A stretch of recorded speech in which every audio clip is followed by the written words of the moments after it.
was the Blitz like? Blitz.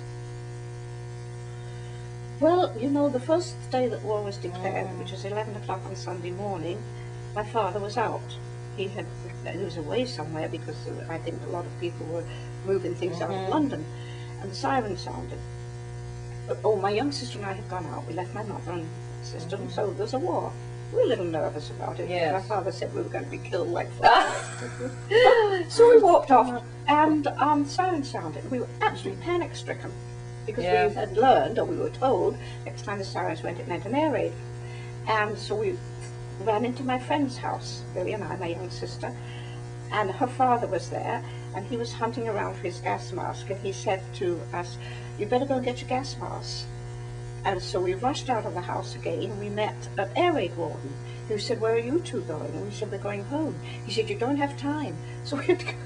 Young sister, we laughed about it because she was so nervous and frightened that as she walked into the house again, she lost control of her legs. She was kicking the furniture as she went by. Anyway, we went back into the friend's house. Nothing happened. All was quiet. And we came out, and this friend had to phone her sister. And this was days before we had phones in our home, so we went into a telephone box so she could phone her married sister.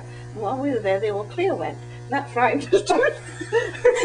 Well, what kinds of things were you doing as part of your service then, during the war? Oh, then when I joined the Air Force? Yeah. Oh, what were your duties? Well, we were part of the Air Ministry, and we were called P4 CAS, that was sort of short for casualty.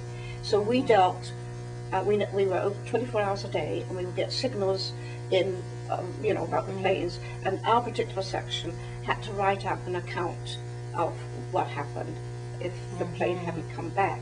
Now, was there any good news sometimes? Yes. Yes. Some was occasionally good news.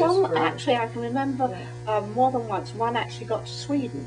Now, he obviously came down by parachute, was hidden for a while, helped to manage to get somewhere. This did happen. So it did happen. It did happen, yes. Not that much, though, I guess. Not that much. No. Not quite like Hogan's Heroes. I don't think so. That was romanticized. Yes, yeah. So then, of course, the war ended, and great excitement. Yes, I bet.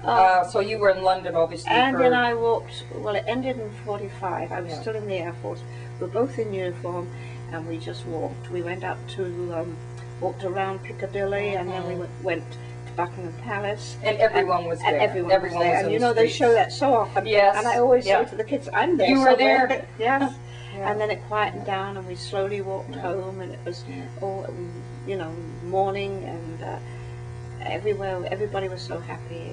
The relief, the awareness that you're not going to have to go to air raid shelters anymore, and live at least a normal life, because you didn't. And not have loss of friends and family. Oh yeah, we knew so many.